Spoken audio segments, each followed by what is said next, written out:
Duluth is a wonderful city. I absolutely love living here. At the same time, I think we could improve drastically in how we treat one another and how we actually love one another.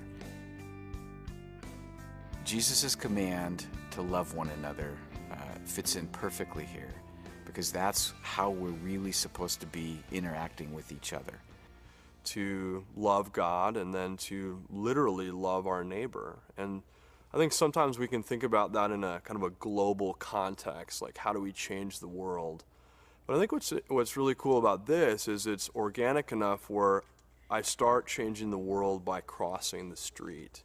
I start changing the world by getting to know the person over my fence or in the apartment next to me. When Jesus was approached and he was asked, what's the most important commandment? He said that there are two. And the one is to love the Lord your God with all your heart and your soul and your might. And the second is to love your neighbor as yourself. And that's the essence of all of the gospel. It's the essence of all of the Bible. A group of pastors.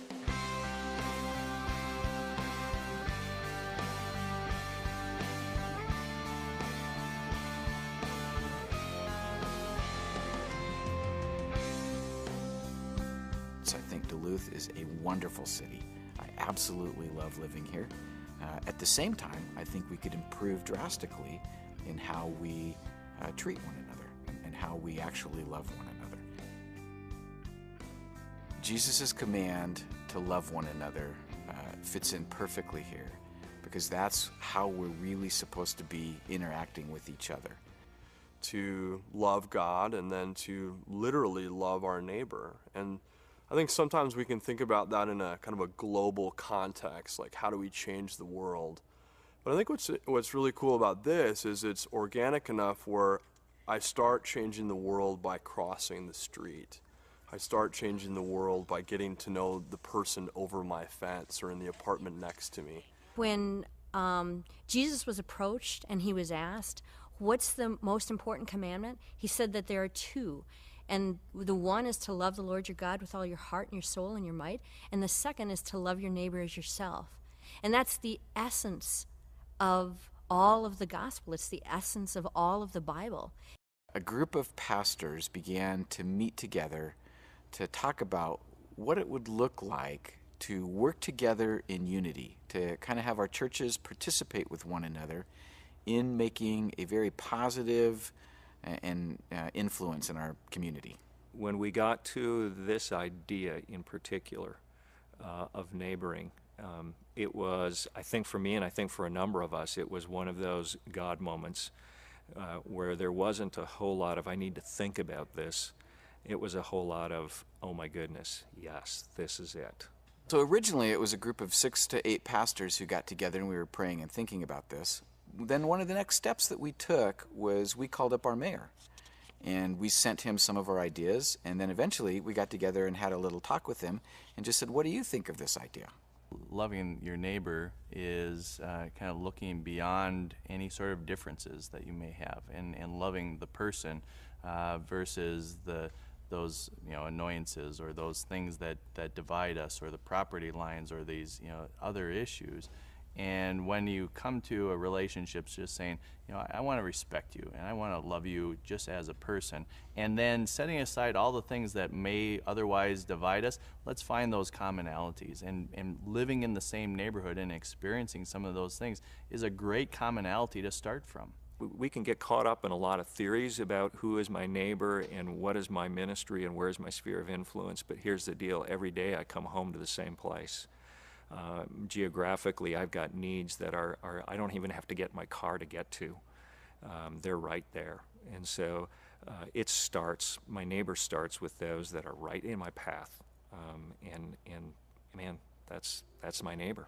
Eventually, we invited all the pastors in Duluth to come to City Hall.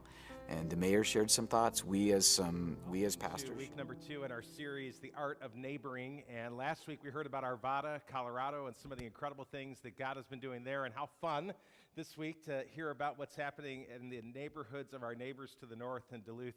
Minnesota. We are one of dozens of churches across the state of Minnesota who are going through an Art of Neighboring series this summer, and hundreds of churches around our country. And the prayer is that God will help God's people rise up with a passion to live out the second commandment, to love our neighbors as ourselves. Last week, we looked at the truths that we don't live where we live by accident, that God has strategically placed us in our neighborhoods, in our office centers, in our schools, in our dorms for a reason. And Acts 17:26 says this, "From one man he made every nation of men that they should inhabit the whole earth, and he determined the time set for them and the exact places that they should live." And I read that verse, and I've been kind of thinking about that verse this week on and off, and I just get more and more excited when I think about the fact that our sovereign God is so involved in every single detail of our life, and where we live today is something that he ordained before the very beginning of the world, and he's got a purpose for that. And I hope that you're asking God, and that you will over the course of this series ask God, Lord, why do you have me where you have me today? And God, I want to make myself available to be used by you for your purposes. Because your neighborhood, your office, your dorm, your school is your God-ordained mission field. We challenged you last week to take this form. If you didn't get one last week, encourage you to pick one up either on your way out today or email us and we'll get you a copy of this. But to try to fill this form out last week, who is my neighbor? And it's kind of that tic-tac-toe board. And we know, again, we said last week, not everybody lives in a neighborhood that looks like a tic-tac-toe board. But who are the 8 homes in closest proximity to you? And we asked you how many of you can name neighbors in at least 5 of those homes. And you guys blew me away last week. When I asked you that, I think almost the majority of you raised your hand and said, yep, I can do that, which nationwide, you blow the statistics away. Nationwide, about 10% of people can fill out 5 of those boxes with the names of their neighbors. And we added to that last week with this next slide and just kind of talked about line A representing the names of your neighbors. And again, some of you said to me, not only can I get all 8 of the neighbors in the houses closest to me, some of you after the service said, I've got like 20 of them down. And I've been writing them down. I'm excited about that, and I'm praying about it. And just writing down the names has been something that has excited me this week. Line B goes a little bit further. This represents some relevant information about each person. So some data or some facts that you couldn't just see by standing there and looking at your neighbors or simply knowing their names.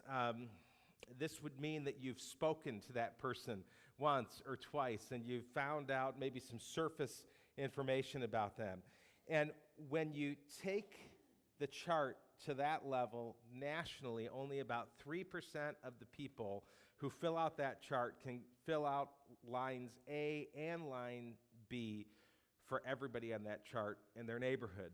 Level C is some in-depth information that you're only going to know after you've connected with people on a deeper level. This might be career aspirations. It might be dreams for their family. It might be what they believe about God, or what they believe about certain issues. Less than 1% of people can fill out lines A, B, and C on all 8 of the houses in their neighborhoods.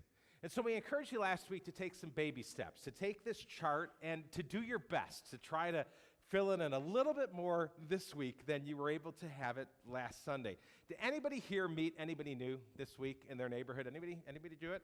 All right, we got a few of you. Way to go, all right?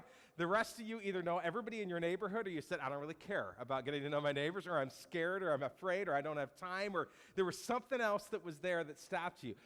And I want to encourage you, if you haven't taken that baby step yet, to take that baby step. Others of you are like, man, I am so far beyond the baby step. Again, I know like everybody in my neighborhood. Well, good. Then I want to encourage you to go to line B or to go to line C on that chart this week. Because we said last week, if we're really going to get to know our neighbors, and if we're really going to love our neighbors, we got to know their names. It's really hard to love somebody if you don't know what their name is. The Great Commandment is so much bigger than a baby step, though. And so last week, can a baby step get to know the names of your neighbors? This week, we're going to take it a little bit further. If we're really going to love our neighbors, it's going to take us time.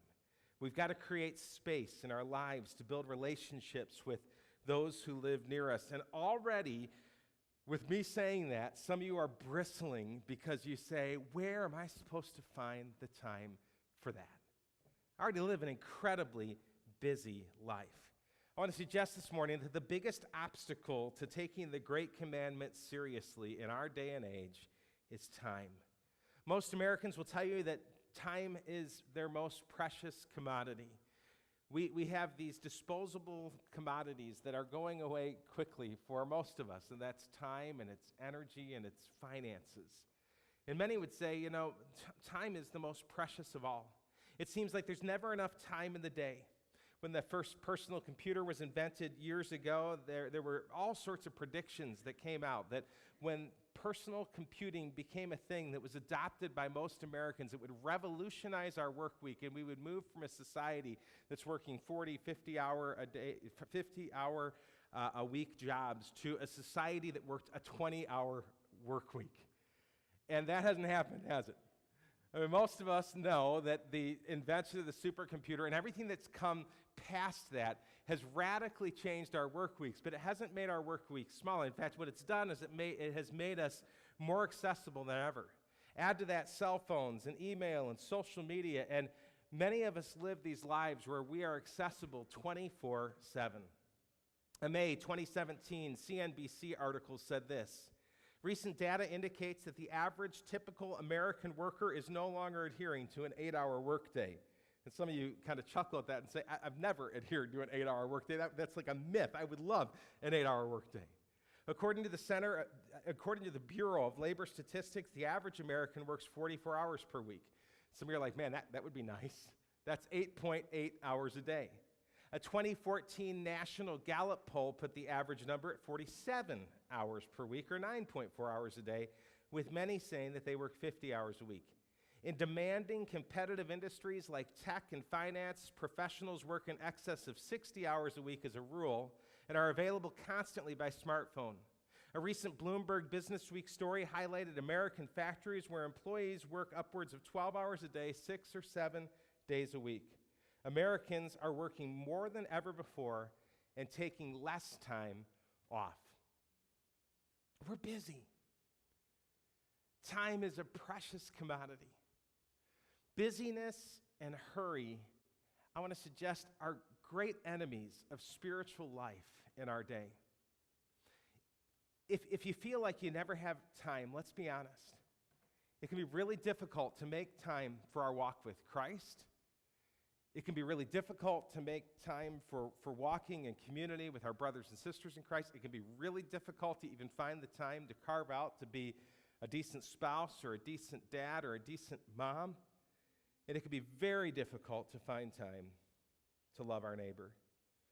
We ask, how am I going to have time for one more relationship, let alone 8 new relationships on this map that our pastor's given to us this week? I'm so busy. Time is the biggest obstacle we're going to need to overcome if we're going to grow in our relationship with the Lord, with our family, and with our neighbors. And so we've got to ask ourselves a question and be honest with ourselves today, and that is, are we living at a pace that allows us to be available to those around us? Are we living our lives at a pace that allows us to be available to those around us? There's 3 myths that many Americans, and really not just Americans, but people around the world believe. Myth number 1 is this, that someday things will settle down. This is the myth that says, I just need to finish this project that has consumed me for the last 6 months. And once I get through this project, or once I'm able to develop this new thing that my company has really depended upon me to develop, or once my teaching plan is done for the fall, or once I've planned the wedding, or once, and you can fill in the blank, then my life will calm down. Then I'm going to have time for everything else. It's the myth that says, I'm working hard until I get the next promotion and then I'll have time. It's the myth that says, I just need to get blank and then I'll have time for that. Myth number 2 is this myth, that someday more will be enough. We think that just a few more possessions are going to make us happy, but it's not true. Just a little bit more money in the bank, and I'm going to be secure, and then everything's going to be fine because I'll have enough. That myth is a lie from the pit of hell. And it's led millions of people down a road that keeps us working harder and harder and harder for that elusive peace that we think that one more thing is going to give us. I'll never forget the father of one of my students in a youth group that I pastored. He had a phenomenal job, at least as far as the world was concerned. He was a CFO of a Fortune 500 company. And he made incredible amounts of money. He had this job that looked so glamorous to everybody on the outside. He had multiple homes. His family would go on the best vacations every year. His kids wore the coolest clothes. I mean, they nothing that they wore wasn't by some famous designer. And by the time each one of his 3 kids turned 15 years old, they were struggling with substance abuse. It's 15-year-old kids. I met him when his youngest son entered into our student ministry. I was new to this particular church that I was serving at, and he came into me and just exasperated. His son had been kicked out of a retreat that we were just on, and not really because we wanted to kick him out, but because he had alcohol poisoning, and the doctor said, this kid's got to go home. And we were in the hospital with him, and I had to call his dad and say, he snuck vodka in an Nalgene bottle. He is absolutely inebriated. The kid didn't know what he was doing. And it turned out it wasn't just vodka, it was a number of pills. And his dad came into my office that following week on that Monday just weeping and saying, what do? I try to give my kids everything. I've worked so hard to give them a great house and to put them in the best schools and to give them the best clothes and to put them on the best athletic teams. And I've tried to give them every opportunity to move ahead in this world. And his son was there as well, and he was sitting out in the hall when his dad said that. And I said, I think I've got a feeling what the answer to that might be. But can we just bring your son in here? And he said, sure. And so his son came in, and I looked at his son. His name was Brian, and he just had this special place. We had the same name, and I just said, Brian, something you want your dad to know? And he said, yeah. He said, Dad, I miss you. I never see you. He said, Dad, you're working all the time. He says, I like the vacations, I like the house, but I'd trade it all for some time with you. Because Dad, who had the great job, his job required him to travel 60 to 70% of the time. He wasn't home a whole lot. He worked at a minimum a 65-hour work week. And because he was in a financial position that allowed him to do it, he left his job, sold a couple of his houses, and he spent the next year as a father just completely engaged in the life of his family, trying to redo some of the mistakes that he had made in the past. His son went through a treatment program, and these guys have one of the best relationships today. But it took a radical reorientation for that father. And some of you would say, but I'm not the CFO of a Fortune 500 company, and I have to keep working those hours just to pay bills. How in the world am I supposed to do this? There's a third myth that people believe, and that myth is simply this, that everyone lives like this. I mean, nobody has enough time, and some days things are going to settle down. Someday more is going to be enough, and everybody just lives like this. And what I want to suggest to you is, no, they don't. No, they don't. That's a lie. And when we try to convince ourselves that that's how everybody else in the world lives, we miss out on the joy that Jesus wants to give us. I love something that the authors of the book, The Art of Neighboring, the companion book to the series that we're using today, have written. They said the healthiest person who ever lived was Jesus. He got a lot done. And those of us who just went through that 74-week series through the book of Luke, boy, Jesus got a lot done. In his life, he was constantly going. If you go through Mark's gospel, you're going to see one word appear more than any other word. In the old King James, it's the word straightway. And it's this idea that Jesus went from this to this to that. He was constantly on the move, constantly doing ministry. But he never lived his life at a hurried pace. The authors say he got a lot done, but when you read about his life, the word hurried never comes to mind. Jesus came to offer us a different way of living. He said in John 10:10, and I know many of you have told me this is like your life's verse. You love this promise. The thief comes only to steal and kill and destroy. I have come, Jesus said, that they may have life and they may have it to the full. Jesus wasn't talking about full in the sense of having a panicked schedule. He meant it in a sense of abundance. In other words, to have a good and a meaningful life. And my prayer for you as a pastor and as a friend is that you guys can experience and that our family can experience that good and that meaningful life that Jesus talks about. Jesus in the Great Commandment shows us that a good and meaningful life comes when we live by his priorities. If we're not seeking to love him more than anything else in the world, our priorities are out of whack. If he isn't priority number one in our life, we're never going to experience the life that Jesus promised in John 10:10. And many of you will come to me, and sometimes as your pastor, I feel this way myself. Lord, why am I not experiencing that life that you talked about? And I have to remind myself, well, are you living the priorities that Jesus told you are a prerequisite to living the life that Jesus promised? If we're going to live and experience life to the full, then we need to live our lives with Jesus' priorities, which means that he needs to be number one and that we need to love our neighbors as ourselves. If we're not seeking that type of life, then we're missing out on the abundant life that Jesus Christ has to offer. Brian Mavis says something profound. He says, in this life, we can only do a few things really well. I think it's a good idea to make certain that one of those things is what Jesus said is most important. I love that. I mean, that really kind of hits the priority, doesn't it? If we're only going to be able to do a few things really well in our life, shouldn't one of the things that we're pursuing be the thing that Jesus said is most important in our life?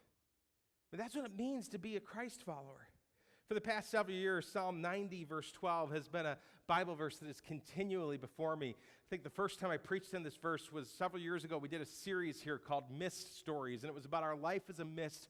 What are you doing with it? And making sure that we were living our lives with God's priorities. And I shared this verse earlier this year, and Elisa's here today. Elisa, I saw you share this verse on your Facebook that week and some others, and Elisa shared it with this beautiful picture. But Psalm 90:12 is this incredible verse. It's a psalm. It's from a psalm that was written by Moses. We think of the Psalms and we think of David as being the psalmist, and he's kind of the one who writes the Psalms. Moses only wrote one of the Psalms. It was Psalm 90.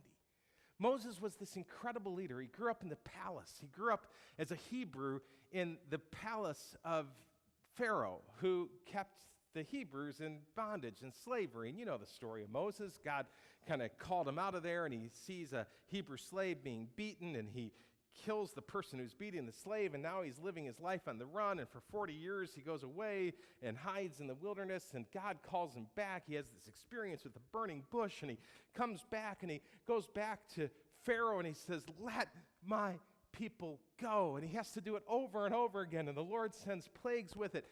But Moses is this incredible leader whom God chooses. And you see the anxiety in the call. You see Moses kind of freaking out when God tells him, "I want you to be my spokesman." And he says, "I stutter. How am I supposed to speak?" And God says, "What about your brother Aaron? And I'll provide him as a mouthpiece for you." But despite all of that, he leads over 1 million people in captivity out of Egypt and to the foot of the promised land. And this incredible leader who his life is really divided into thirds in the Bible. The first 40 years, the second 40 years, the third 40 years of his life. Moses says this, "So teach us to number our days that we may get a heart of wisdom." Wise people live in the awareness of life's brevity, the fact that life is a mist. The God-honoring life is one where his commands and his priorities become our priorities in life. When we say, "I don't have time to get to know my neighbor," what we're really saying is, I don't consider getting to know my neighbor as important as everything else that I do. In other words, my priorities are more important than God's statutes. My priorities are more important than the second of the greatest of the commandments that Jesus himself said. Love the Lord your God with all your heart, all your soul, all your mind, all your strength. And the second is like it, love your neighbor as ourselves. When we say, I don't have time to get to know my neighbors, we're saying, I really don't have time for that which Jesus Christ said was important. And who are we to say that to the God of the universe? Who are we to take the grace that Jesus Christ offered to us in the cross and just kind of say, yeah, that's just for me, and thank you for saving me, but I'm not going to worry about my neighbor? Who are we to say that those who've been created in the image of God with infinite worth and value are not worth investing our time in? Next week, we're going to talk about fears, and some of us allow fears to get in the way of following God's commands. Who are we to say, I'm just too afraid of that person. I'm too afraid of the impact they'll have on my children. I'm too afraid of the impact that they'll have on my life. I'm too afraid of the time that they're going to suck from me to invest in them. Who are we to throw away the relationships that God has put in our way? When we do that, we exchange the abundant life that God offers us for the emptiness of myths. Loving God and loving neighbors is part of the abundant life. In this life, we live in the tension between the urgent and the important. We live in the tension between the urgent and the important. Let me demonstrate what I mean by that. Maybe somewhere along the way, you've seen the illustration. Maybe you've even taught the illustration that is so popular in grade schools and even in college classrooms, where a teacher or a professor will take out a gallon-sized container and they will put in it about a dozen fist-sized rocks. Teachers do this, and then they ask their students, is the jar full? And the students invariably answer, well, yeah, it's full. The rocks have filled that container up. And then the instructor will typically pull out a bucket of gravel, and they'll pour it into the same container, and the gravel will find its way into the crevices between the large rocks, and then the teacher will ask again, okay, so now is it full? And the student says, well, yeah, now it's full. I mean, thought it was full before, but obviously you could fit more in there. And the teacher says, okay. And then they pull out a bucket of sand, and they pour the sand in there, and sand is smaller than the rocks and smaller than the gravel, and it makes its way in between the crevices, and pretty soon this container that looked absolutely full is even more full. And the teacher says, okay, now is it full? And the students will say something like, no, it must not be full, because you wouldn't be asking us that question because you're tricking us. And the professor will say, yeah, you're right. And then they'll take some water and they'll pour that water in, and they'll pour the water in until it reaches the very top of the container, at which point the professor will say, now it's full. The point is that if you don't put the big rocks in first, that you'll never get them all in. If you started that exercise with the sand and then you tried to put the rocks in, you couldn't fit it all in. Started with the gravel, you couldn't fit it in. Started with the water, it wouldn't all fit in. What are the big rocks in life? Can we tell the difference between what is important and what is urgent? What is the difference between needs and wants? C.S. Lewis, that great author, puts it so well. He says, put first things first and we get second things thrown in. Put second things first and we lose both first and second things. What are the priorities in your life? There's a great story in the Bible that demonstrates the importance of prioritizing that which is important to God. And in our series in Luke, we talked about the story. It's Luke chapter 10, verses 38 to 42, a story many of you know quite well. Now, as they went on their way, Jesus entered a village, and a woman named Martha welcomed him into her house, and she had a sister called Mary who sat at the Lord's feet and listened to his teaching. But Martha was distracted with much serving. And she went up to him and said, Lord, do you not care that my sister has left me to serve alone? Tell her to help me. But the Lord answered, Martha, Martha, you are anxious and troubled about many things, but one thing is necessary. Mary has chosen the good portion, which will not be taken away from her. And I've told you this before, I love Martha. I get Martha. I understand Martha. Martha is all about the tyranny of the urgent. Martha is about there is a job that needs to be done. There are people in my house that need to be served, and I'm going to serve them. I am one of those task-oriented people like Martha. I had to learn early on as a pastor, I need to be so careful on Sunday because I am so task-focused sometimes that I will walk right past people in order to get the task done. And it is my natural default, and some of you know exactly what I'm talking about, where the tyranny of the urgent can kind of take away the relationship. Martha recognized needs and went about meeting them. But you have to be blind to the text to not notice that Mary was reprimanded for serving Jesus. Think about that for a second. So Mary is serving Jesus, and she gets reprimanded for it. And I wonder sometimes if Schulenberg gets reprimanded by Jesus for serving him when Jesus is like, I'm glad that you're serving me, but Brian, you're ignoring the bigger job. You're ignoring the people that I've called you to serve, or you're ignoring the time with me and your busyness, or whatever the case might be. It would seem like serving Jesus should have been the priority of the moment. It would seem like serving Jesus should always be the priority. But in this case, the priority was spending time with Jesus. Martha was distracted by the preparations for hosting Jesus, and she misses out on time with him at one of the most strategic and important times in his earthly ministry. She is rushed, and she misses out on the main thing, even though she's doing good things. What she was doing wasn't bad, but she's reprimanded for serving Christ. Jesus is saying we need to say no to some good things in our life from time to time to center around the main thing. Mary in the story is at the feet of Jesus. And this was not the cultural norm. Culturally, Martha did what was considered appropriate. She was in the kitchen. She was serving Jesus. Mary went against culture. And in doing so, what she did is she focused on the main thing. Mary exchanged the good for the great. Sometimes we need to go against the cultural norms to create space for the most important things in life. Just yesterday, my wife and I did something about our devotional life. We woke up and Cindy said, Brian, we need to do devotions today. And I said, because she said, we haven't done these in a while, Brian. We were doing so good before vacation. And a really good thing, vacation kind of derailed the rhythm that we had gotten in ahead of time, and just spending time together at the beginning of the day as a husband and wife in God's Word. And when we choose to kind of ignore that in our life, things don't go as well. We let the tyranny of the urgent get in the way of our relationship with the Lord. The little things in our life can sometimes get in the way of the big things. That's what Martha allowed to happen. She missed out on time with Jesus because her priorities were wrong. Our neighbors need to be a priority in our life. Now you might be saying, but again, I just don't have time. I suppose if anybody could have used that excuse, it was Jesus.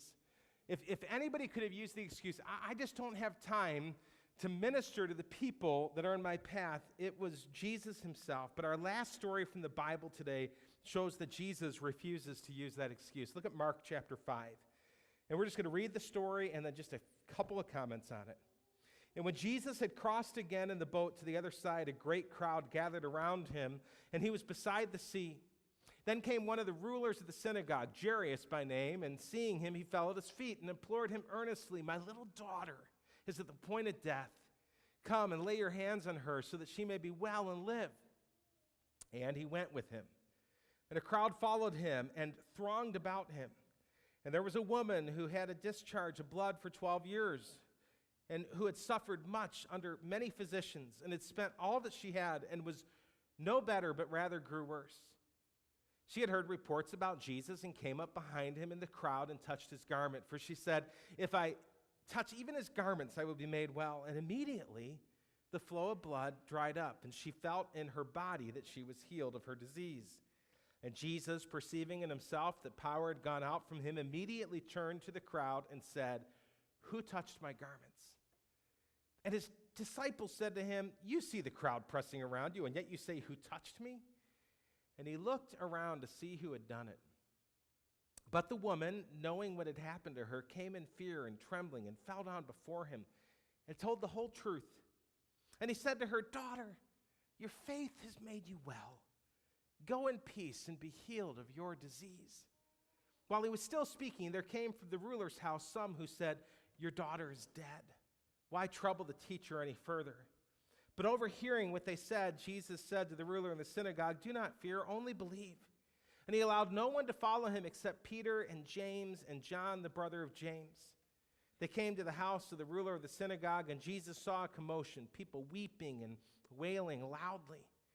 And when he had entered, he said to them, "Why are you making a commotion and weeping? The child is not dead, but sleeping."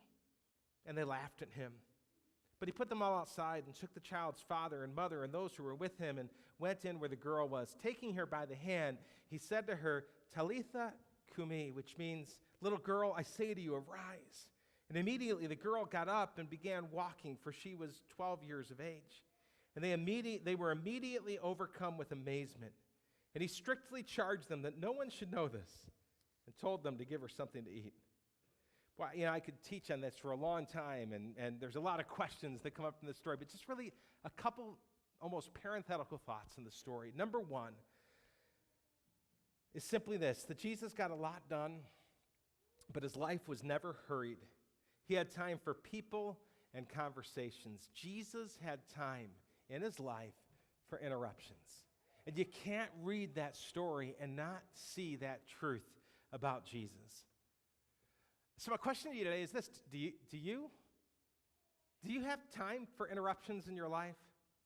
One of the biggest adjustments when I came to Woodbury Community Church was getting used to being in an office where I could be interrupted, and I wasn't used to that. I came from a large church, and in that church you had to get through 2 different administrative assistants even to get into my office, and locked doors and all this kind of stuff. And so I got here, and some of the first things that I learned about pastoring a small church is you better be okay with being interruptible, because it's going to happen.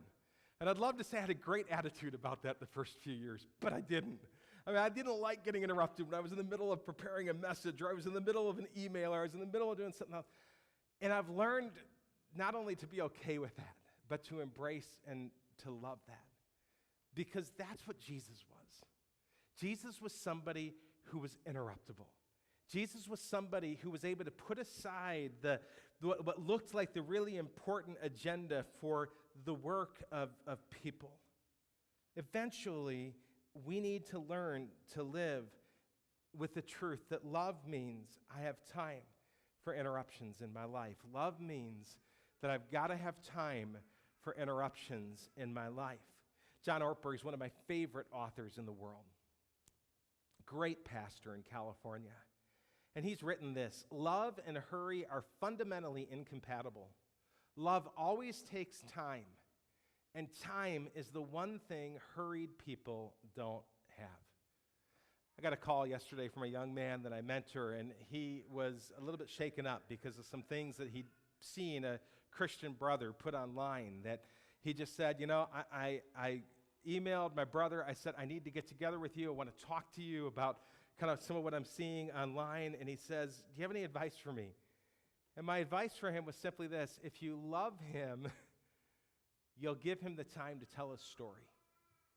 You let him tell you why he thinks what he thinks today. You'll just listen to him. You won't preach at him. And you'll recognize that the Holy Spirit is going to give you more opportunities to have the conversations.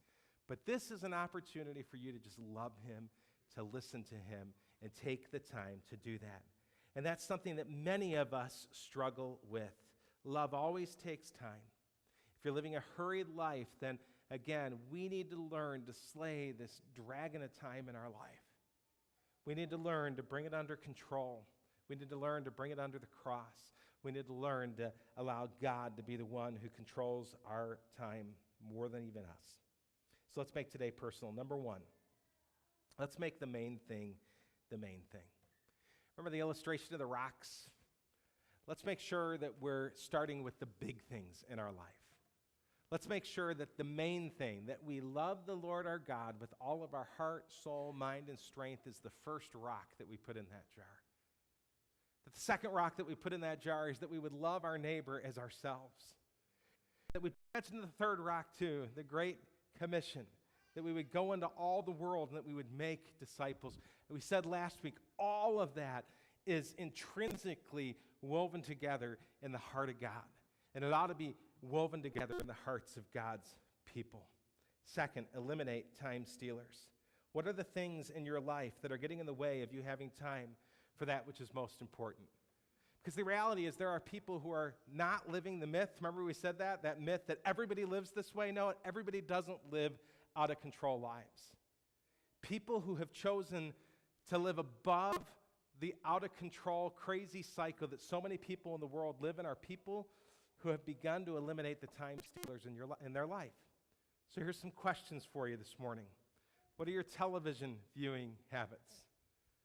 How many Netflix series are you binging at a time right now? How much time do you spend playing video games or apps on your device?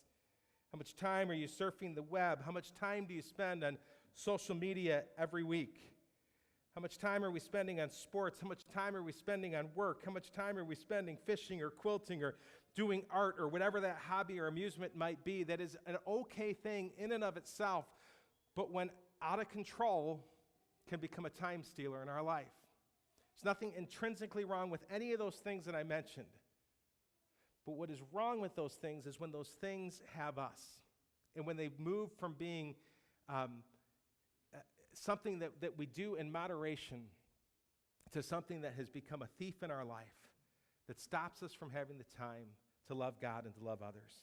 There's a great illustration of the art of neighboring. If you ever find yourself in Florence, Italy, you should go and see the statue of David by Michelangelo.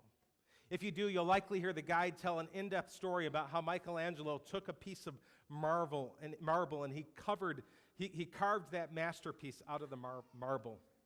By Michelangelo's own account, he simply started with the block and he took away everything, he says, that wasn't a masterpiece. He was a master at the art of elimination. In the same way, when we take the Great Commandment seriously, we need to practice the art of elimination. We need to focus our top priorities and choose not to do activities that keep us from that focus. Next, be interruptible. But if we've learned anything from the story of Jesus today, let's learn to be interruptible. We need to be willing to be inconvenienced for the sake of the kingdom.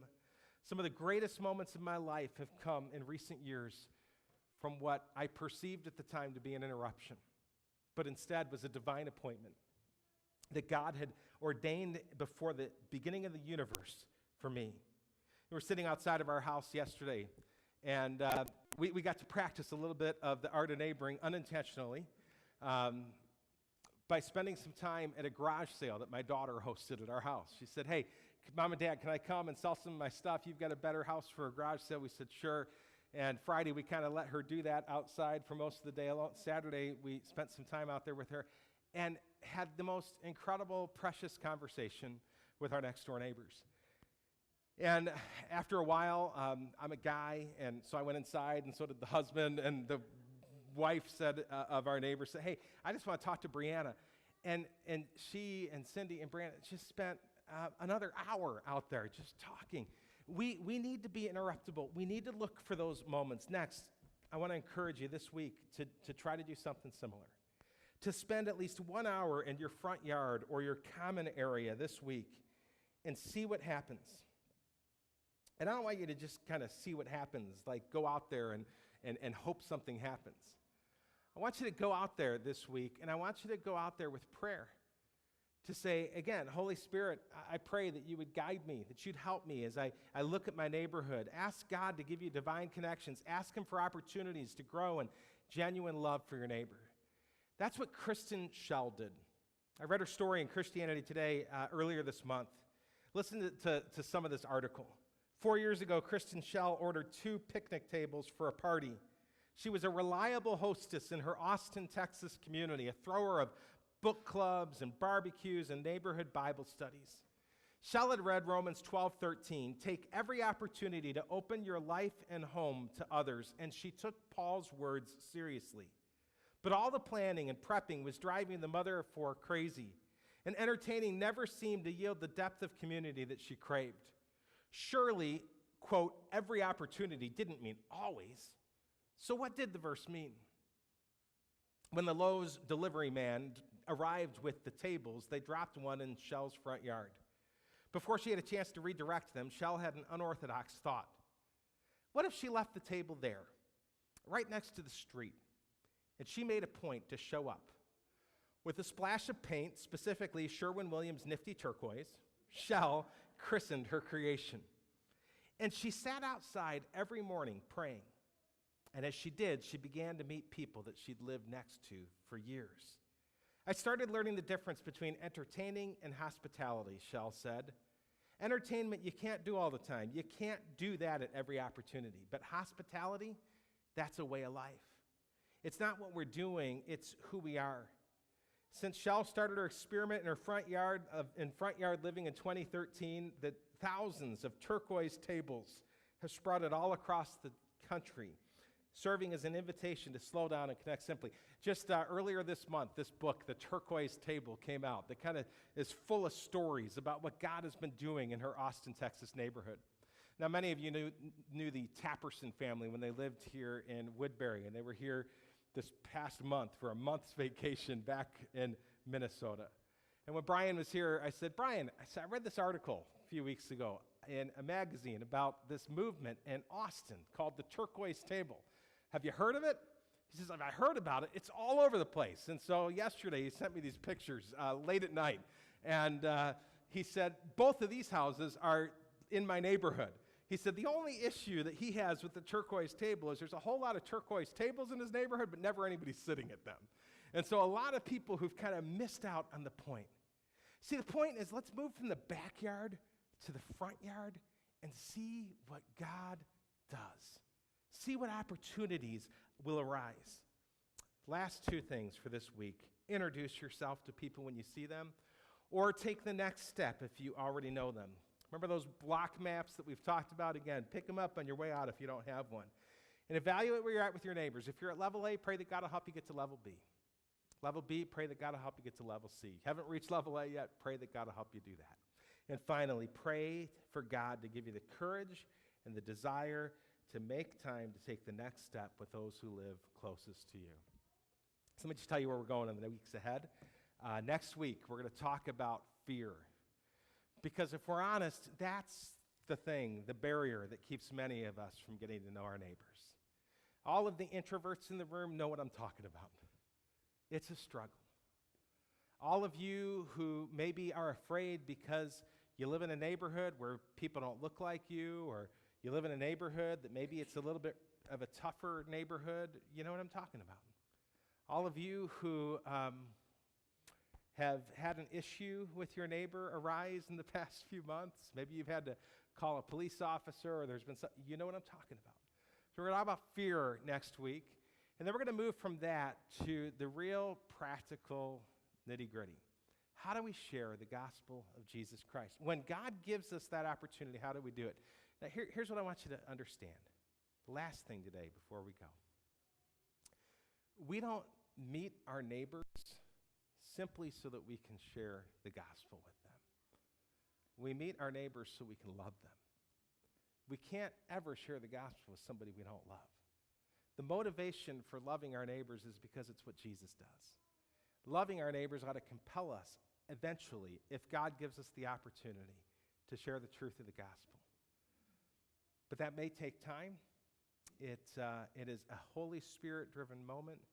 But we want to equip you and prepare you for when that time does come, for how do you handle the gospel. So I hope that you'll stick with us. If you miss a Sunday, all of these are on our website, and we want to encourage you to stick with us through this series. It's one of the most important things we're going to do as a church body this year. And again, that video that Jason was talking about earlier today, that curriculum from Greg Laurie. Greg is an evangelist, and man, God is using that guy in incredible ways in 2017. And the book he wrote, Tell Somebody, is a book that was written in 2016 that I love because it's solid gospel, and it helps people build a bridge to the gospel in 2017, you know, in ways that people will understand. Taking a look at some of the objections that people today in such a divided world have. That course Jason told you about is free. And so anybody can take that. It's on the front of our website. So if you go to woodburycommunitychurch.com, go to the front page, you'll see Tell Someone. It's a 6-week course. You can do it with your family. It'll take you about 30 minutes a week. If you can devote 30 minutes, you can find the time to do that. 30 minutes, you're going to be able to be equipped in ways that are just so significant with the gospel. I want to encourage you to prayerfully consider that. We'll welcome our worship team back up, and as they do, I'll pray. God, thank you for the gift of our neighborhoods and the neighbors that you've put us in contact with. And God, thank you for the gift of time. It's one of those things that many of us believe we just don't have enough of, and yet we've all been given the same amount. So help us to number our days aright, that we might gain a heart of wisdom. Help us to be people who make your priorities our priorities. And help us to start with loving you.